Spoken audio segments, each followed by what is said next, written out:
Alléluia. Alléluia. Amen. Bénissons les Seigneurs. Amen. Les Seigneurs qui nous fortifient quand nous sommes faibles. Amen. Les Seigneurs qui nous protègent par sa droite quand nous sommes attaqués par l'ennemi.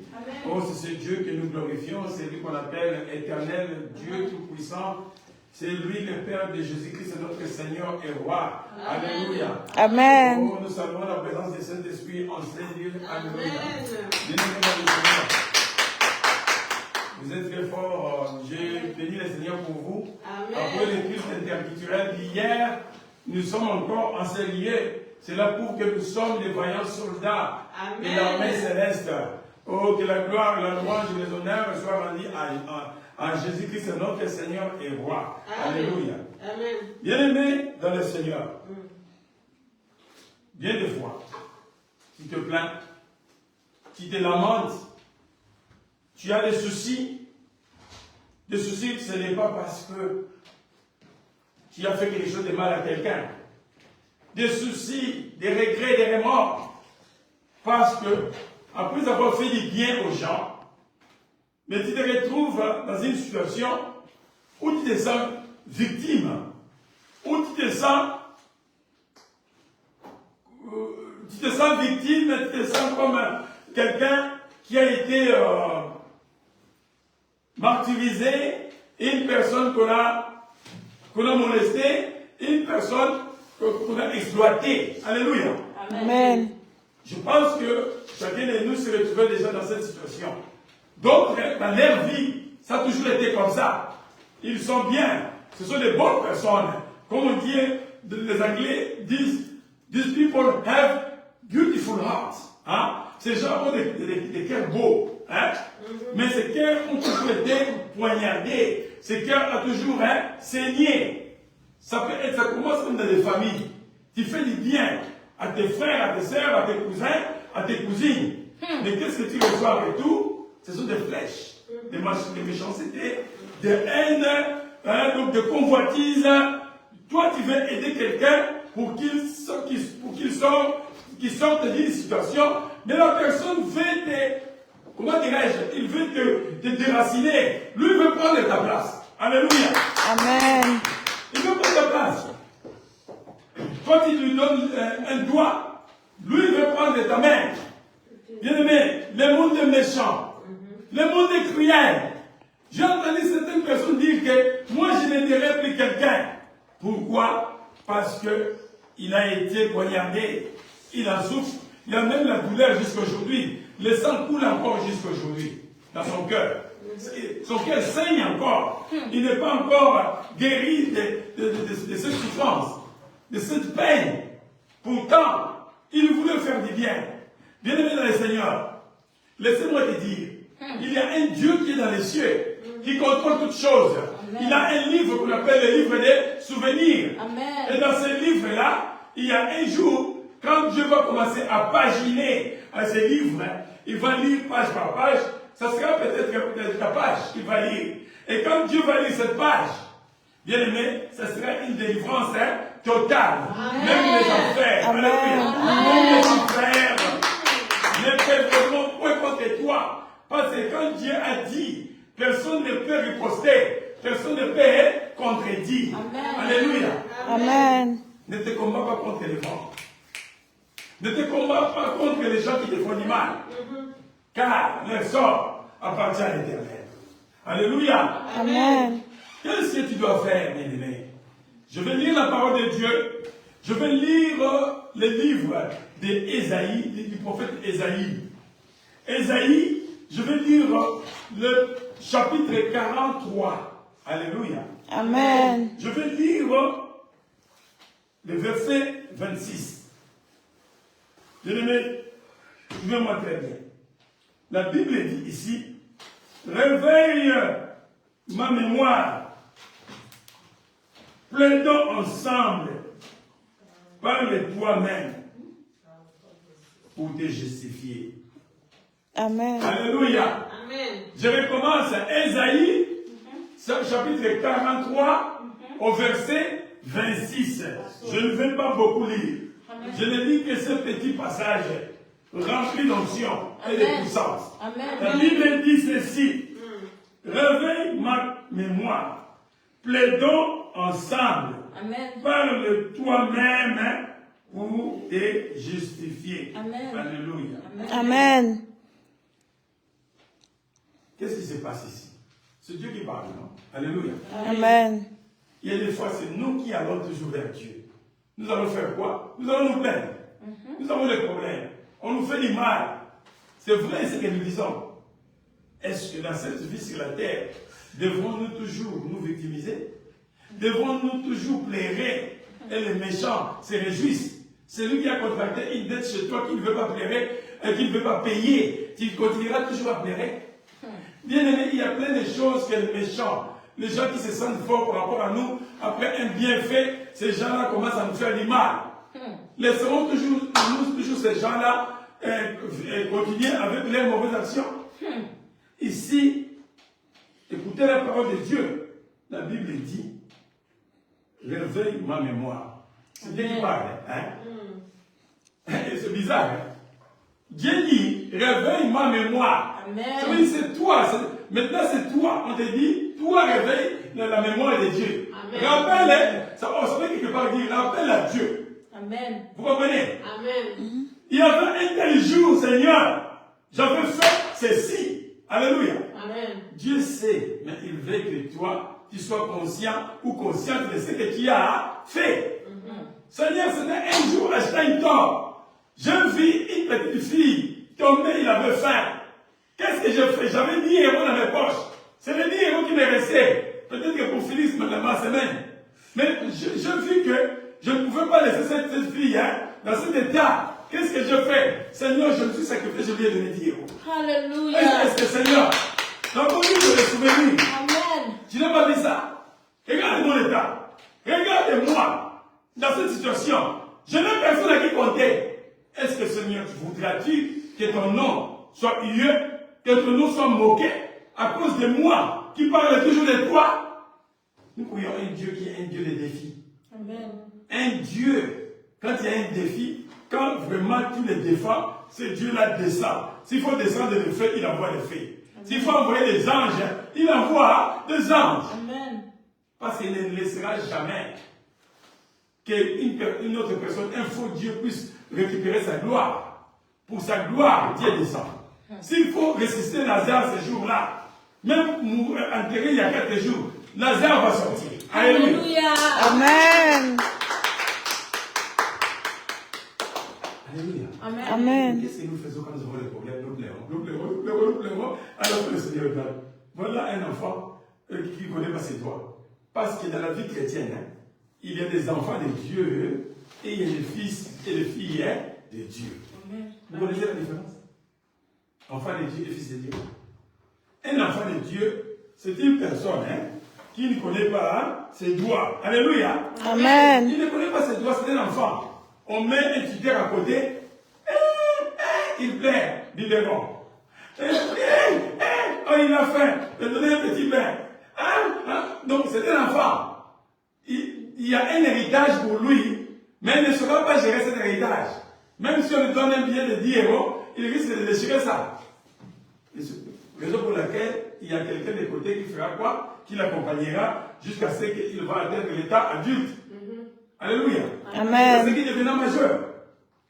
Quand il sera maintenant fils, et sera maintenant fille du roi, on va commencer à lui donner, ton père avait laissé ça pour toi, et la voiture là, fais l'hôtel Paul. Si tu as ton permis, c'est ta voiture. C'est à ce moment-là que tu vas commencer à conduire sa voiture. Cette maison-là, c'est pour toi. Mais quand tu seras marié, c'est à ce moment-là que tu auras cette maison. Allez, on va chercher une femme parce qu'il est majeur. Il marie la femme et il a la maison. Malheureusement, dans l'église de Dieu, dans la famille de Dieu, il y a encore beaucoup d'enfants qui ont encore besoin de lait maternel.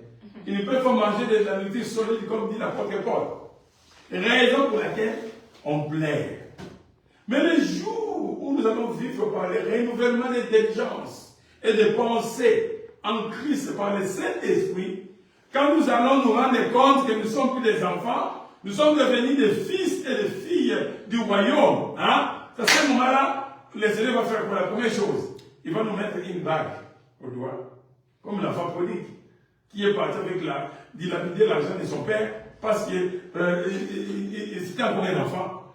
Quand il a compris dans sa souffrance au pays lointain, là où il est parti, il a compris que, il s'est rendu compte de sa vie, il a compris que dans la maison de son père, il y a même des mercenaires qui mangent bien. Mais moi, qu'est-ce que je fais ici? Dans cet état. Non, je vais rentrer chez mon père. Je vais confesser mes péchés. Je vais lui dire que j'ai péché contre le ciel, contre Dieu, contre toi. Ne me considère plus comme ton enfant, mais prends-moi comme un de tes serviteurs. C'est déjà l'état de la conscience qui s'est réveillé. Et ça se réveille quand on devient adulte. Alléluia. Amen. Et quand il est rentré chez son père, son père l'attendait.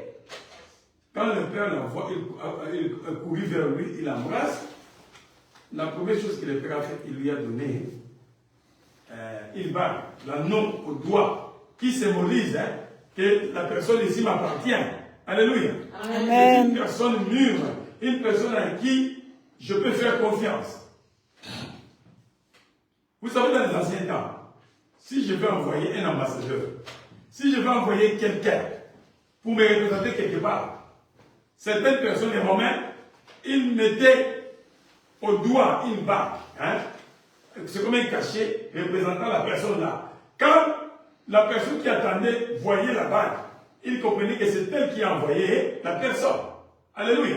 Amen. Donc, ici, nous avons vu que le papa, pour l'enfant prodigue, il a mis une bague. La première chose, une bague. La deuxième chose, il a mis des sandales aux pieds. Les sandales, c'est les ailes de l'évangile. Alléluia. Amen. Bien aimé, on fait de telles choses pour des êtres qui sont devenus adultes. Dans des villages, dans certains royaumes, empires, il y a un âge d'initiation. Quand on a terminé l'initiation, on te dit que tu es maintenant adulte, tu appartiens maintenant disons de la classe des adultes. Qu'est-ce qu'on fait? Il y a certaines personnes, on va te mettre des tatous, je ne sais pas quoi encore. Toute personne qui te fera avec ça saura que tu es déjà adulte. De la même manière pour nous les chrétiens, nous quittons l'enfance pour devenir fils. Et quand on devient fils, c'est à ce moment-là qu'on se souvient, qu'on se rend compte de ses droits et ses devoirs devant Dieu et devant la famille de Dieu, donc l'Église. Ici, ça ne sera plus question de pleurer. Alléluia. Amen. La Bible dit, c'est toi qui commenceras à rappeler à Dieu. Tu dois commencer à te réveiller et rappeler à Dieu. Voilà comme dit dans Ésaïe, chapitre 43, verset 26, la Bible dit quoi? Il dit, réveille ma mémoire. C'est Dieu qui dit, réveille ma mémoire. Alléluia. Amen. Dieu veut simplement être sûr que tu comprends ce que tu fais pour lui. Il y a des gens qui vont à l'église comme une routine, comme une tradition, comme un rituel. Ils ne savent réellement pas en réalité ce qu'ils peuvent faire là-bas. Alléluia. Amen. Quand on va voir le frère Jean, ou voir le frère Pierre, ce n'est pas pour voir la sœur Georgette, ou bien la sœur Émilienne. Où réellement tu pars à la rencontre de ton Dieu. Alléluia. Amen. Le Seigneur dit, réveille ma mémoire. Dans la mémoire, nous avons des souvenirs. Alléluia. Amen. Des souvenirs qui sont là. Rappelle au Seigneur, il est content d'écouter ça. Que toi, tu es son enfant. Tu sais de quoi tu parles. Alléluia. Amen. Plaidons ensemble. Tu dois plaider avec Dieu. Alléluia. Amen. Tu ne plaides pas seul, mais tu plaides avec Dieu. Amen. N'est-ce pas? Il est écrit, avec Dieu, nous, on ne dit pas qu'avec Dieu, je ferai des exploits. Donc Dieu et moi, nous ensemble, nous ferons quoi? Des exploits. Alléluia. Amen. Nous ferons des exploits. Toi et Dieu. Ici, c'est pourquoi il dit plaidons ensemble. Tu plaides avec Dieu, à la fin des comptes, tu seras victorieux. Tu seras un grand vainqueur. Alléluia. Amen. Aujourd'hui, apprends à changer ta façon de parler. Si les gens te font du mal, la Bible dit rappelle à Dieu. S'il y a quelque chose qui te dérange, rappelle à Dieu. Réveille la mémoire de Dieu. Alléluia. Amen. Si Tu es en train de prier pour quelque chose qui n'arrive pas. Hein? Pourquoi ça n'arrive pas? Pose la question. Commence maintenant à réveiller la mémoire de Dieu. Bien-aimé, tu fais du bien aux gens. Les gens te font du mal. Rappelle à Dieu. Tu dis, Seigneur, qu'est-ce que je fais du mal? Regarde, tel jour je fais ça. Tel jour je fais ça. Mais vois comment on m'a fait. Alléluia. Amen. Bien-aimé, il y a une façon maintenant de frapper les mauvais délités, les gens qui payent mal leur dette. Tu ne peux pas payer ma dette, je t'ai aidé, tu ne peux pas. Attends. Je rentre, moi je parle chez Dieu. Seigneur, je donne la date là. Hein? Quand toi tu as contacté la dette chez moi, hein? Je dis le 25 octobre. Seigneur, c'était comme ça. La sœur telle, le frère tel, est venu chez moi dans un état vraiment critique. Elle m'a supplié pour contacter une dette pour moi, chez moi. Je lui ai donné l'argent. Seigneur, je te rappelle. Ce jour-là, je fais une bonne action. Alléluia. Amen. Seigneur, réveille-toi. Regarde ce qu'il m'a fait. Regarde comment il m'a insulté. Regarde ce que... Je t'ai dit qu'il rappelle ça à Dieu. Et on va voir ce Dieu dans la joie. Amen. Parce qu'aujourd'hui, nous avons fait beaucoup de bonnes choses pour les gens. Mais en retour, qu'est-ce que nous avons écopé? Qu'est-ce que nous avons reçu? Oh, mon Dieu va te bénir. Le Dieu, ce n'est pas chaque fois que Dieu va bénir. Tu dois prendre conscience. Est-ce que tu es fils de Dieu ou bien tu es enfant de Dieu? Pose-toi cette question. Si tu es fils de Dieu, les deux ensemble avec Dieu. Si tu es fils de Dieu, qu'est-ce que tu vas faire? Réveille Dieu qui dort dans ses proverbes. Réveille la mémoire de Dieu. Je te dis, c'est biblique. Alléluia. Amen. La Bible dit quoi encore? La Bible dit, parle toi-même. Hé, Seigneur. Toi qui ne parles pas. La Bible dit, parle. Tu vas faire quoi? Je prêche. Parle. Le Seigneur veut dire. Ce n'est plus le temps de pleurer. Parle. Ou c'est calme. Le Seigneur veut t'écouter parler. Le Seigneur veut t'écouter parler. Le Seigneur veut entendre ta voix. Parce que tu as raison. Parce que ce que tu dis est vrai. Même en justice, on a condamné quelqu'un pour exécuter la sentence. Qu'est-ce qu'on dit? Parle maintenant, tu as le dernier mot. Et parle, on veut clôturer. Parle, on veut t'écouter. Et Dieu qui est dans les cieux te dit ici, il te dit quoi? Alléluia. Il dit, parle toi-même. Pourquoi tu dois parler? Pour te justifier. Alléluia. Amen. Tu dois parler pourquoi? Parce qu'il y a un problème. Tu dois parler pour te justifier. Dieu va faire quelque chose. Justifie-toi pour que Dieu puisse faire ce que toi tu fais. Alléluia. Amen. Justifie-toi. Parle. Si Dieu dort, réveille-le. Et ensemble, vous plaidez. Nous prions un Dieu réel. Un Dieu qui écoute tes prières. Un Dieu qui agit. Bien aimé, nous ne prions pas les dieux des morts. Parce que certaines personnes portent des chaînes au cou. Alléluia. Amen. Oh, c'est mon Dieu. Oh, c'est ma protection. La protection doit te porter ou c'est toi qui dois porter la protection? Mais il porte des choses. Il y a même ici, autour des hanches. Hein? C'est ma protection. Et si ça tombe, j'ai des problèmes. Mais ça, c'est quelle sorte de protection? La protection, c'est Dieu. Parce que Dieu contrôle tout. Dieu veille sur nous. Dieu est dans un endroit plus élevé pour bien voir les choses, pour bien contrôler les choses. Ce n'est pas une chaîne ou une chaînette que j'ai mis autour du cou ou bien autour de mon ange qui va me protéger. Et si on volait ça? Hein? On vole ta protection. Mais j'ai entendu, on a volé ma protection. Mais une protection qui te garde, comment on va voler ça? Mon peuple périt faute de connaissances. Amen. Alléluia. Amen. Aujourd'hui, je suis en train de terminer.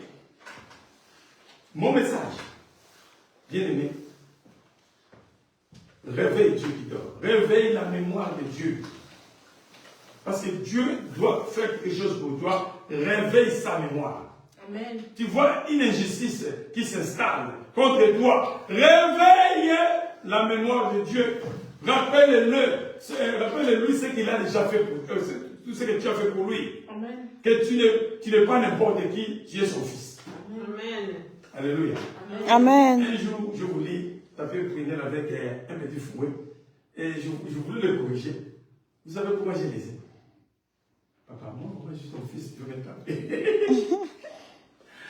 Je suis ton fils, tu veux me taper. Je vous dis, j'étais découragé. Il n'a pas dit beaucoup de choses. Moi, je suis ton fils. Comment tu peux me taper? Du coup, j'ai laissé le fouet. Qu'est-ce que je fais? J'ai parlé avec ma bouche. Je dis, ne réponds plus ça, c'est pas bien. Mais s'il n'avait pas dit quelque chose pour se justifier, je vais peut-être les taper. Alléluia. Amen. Maintenant, Dieu qui a un cœur grand, un cœur rempli d'amour. Amen. Si nous sommes touchés, si nous avons des problèmes, si on nous a fait du mal, si on a appliqué l'injustice sur nous, et vous êtes sûr que ce Dieu-là continuera à dormir?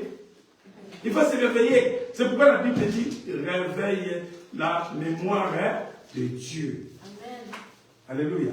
Amen. Bien-aimé, tu as quel problème? Tu as été victime d'injustice? Je te dis, réveille la mémoire de Dieu. Tu as un problème? Tu veux faire le bac? Qu'est-ce que tu vas faire? Tu dois prier, tu dois dire, Seigneur, j'ai pris beaucoup de temps pour étudier. J'ai prié, Seigneur, honore toi dans les lieux célestes, honore moi aussi devant mon peuple, pour qu'il sache qu'il y a un Dieu que je prie. Amen. Tu es dans un mariage, tu veux que tu puisses aller très loin. Bénis Dieu.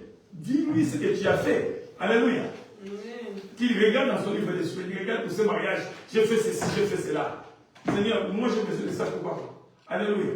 Amen. Il y a beaucoup de choses que nous pouvons présenter à Dieu. Et Dieu qui est dans les cieux est prêt à les réaliser pour nous. Le problème, c'est de réveiller sa mémoire et de plaider ensemble avec lui.